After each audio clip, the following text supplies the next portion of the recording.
why I don't use and don't even recommend using the Ultrabeat drum machine in Logic Pro X. Mainly, it's because there are much better options. Also, it has a very steep learning curve. And if you're going to already learn a beat machine, you might as well jump to what typically you should be using, which is your own samples put through Logic's EXS multi-sampler and mapped, just like I showed you in the previous tutorials. Go check that tutorial if you haven't watched it yet. Get your own samplers and start setting up your own banks. And before you know it, you'll be like me and you'll have a whole bunch of these in every single genre that you work with. Or there's third-party things like Kontakt, which gives you access to a whole bunch of amazing plugins and drum machines, etc. And not to mention, it's so much easier nowadays for everyone to just drag in their drum loops, drum samples, either here right on the timeline or here into the quicksampler, and it'll drop them in and you're ready to go. Now you can save this to pull it up for future use the same way.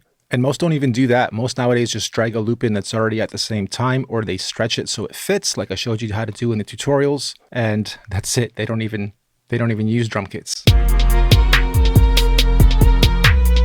And for those reasons, I recommend you also stay away from Ultrabeat and start using what is easier, more efficient, and more widely used. So if you do projects with others, you'll talk the same language. Rozumiesz?